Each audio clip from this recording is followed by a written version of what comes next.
oli see aeg, mil Rahvusraamatukogu kaardistas 31 lahendust vajavat probleemi. Tallinna Tehnikaülikoolis oli meil koos kolleegiga just algamas uus teenusedisaini kursus ja me kaasasime üle 200 majandusteaduskonna magistrandi ja Rahvusraamatukogu teenuse eest vastutajad koos lahendusi leidma. Jagasime põhilised 35 lahendust vajavat probleemi alagruppidesse ja püüdsime leida lahendusi raamatukogude ja raamatukogu kuvandile, teenustele üldiselt, digiteenustele, teavikute laenutamisele ja raamatukogu ruumi ja linnaruumi kasutamisele.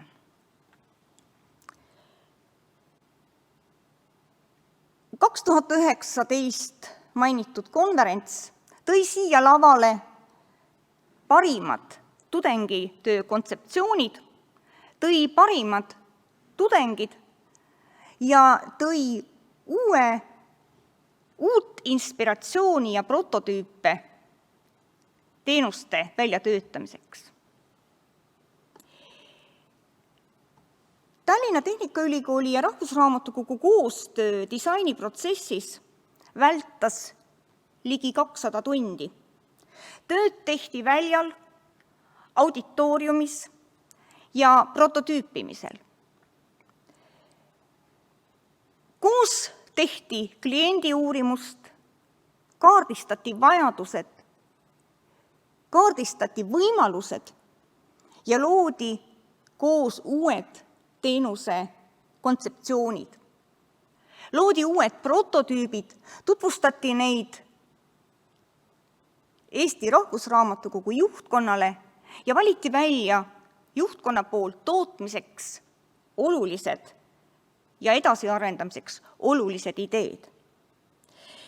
Tänaseks on Rahvusraamatukogu tootnud kõikidele avalikus ruumis juba palju näha olevaid uusi digiteenuseid ja teenuseid, mis on äärmiselt hästi ajastunud ka uue vajaduse meie koroona aja tingimustest tingituna protsesside lahendamiseks. Mida oleme kogenud? Protsessis oleme kogenud, et koostööd on oluline teha selliselt, et omada piisavalt ühtset nägemust. Me peame aru saama ühtemoodi disainiprojekti eesmärkidest, objektist, terviklikkusest ja tegijate rollist.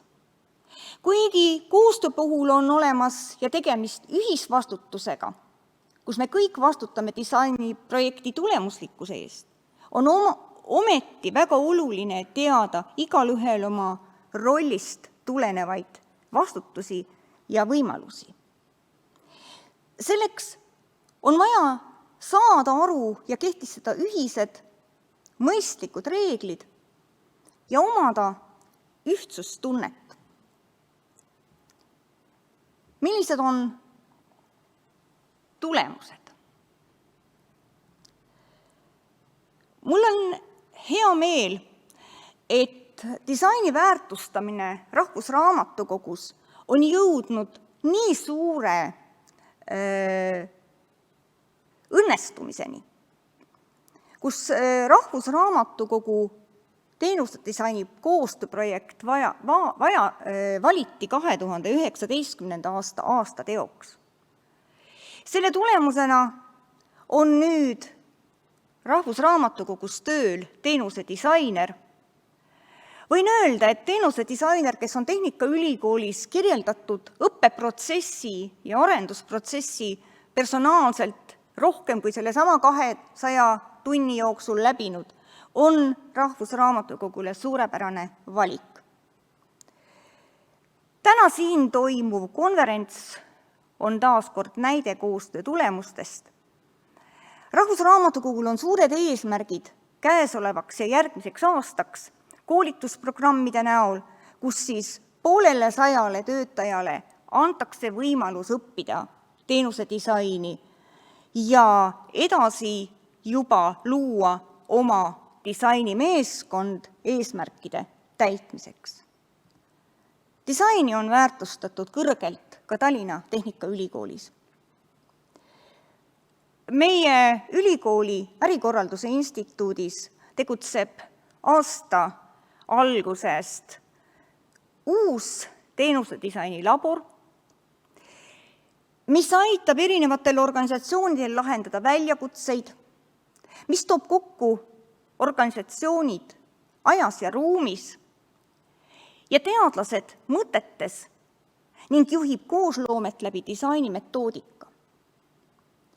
Meil on märkimisväärsed edulood tudengite kaasamisest disainiprotsessi, juba mainitud Rahvusraamatukogu projekt möödunud aastal, käesoleval aastal Tallinna lennujaam ja paljud teised ja ootel olevad organisatsioonid, kes tahavad meiega koostööd teha. Pean väga oluliseks seda, et uue teenusedisaini õppeaine arendus on jõudnud sellesse faasi, et aine on juba käivitumas 2021. aasta kevadel ka ingliskeelsena. Ja on hea meel, et igal aastal oleme saanud paremate tulemuste presenteerimise võimaluse rahvusvahelisel teenusedisaini konverentsil. Ikka selleks, et olla impulsiks paljudele organisatsioonidele, kes tahavad panustada ja kes tahavad kasutada teenusedisaini kui väärtuse loomist.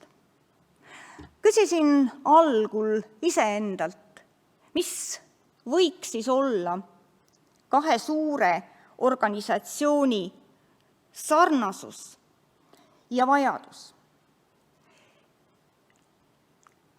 Tallinna Tehnikaülikooli ja Rahvusraamatukogu koostöö on tihedalt jätkuv.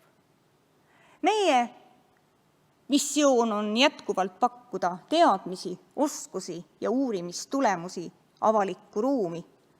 Ja Rahvusraamatukogu on see väärtuslik ühendav sild nende teadmiste ja inimeste vahel. Ma tänan kõiki koostöö eest ja soovin sellele edukat jätku.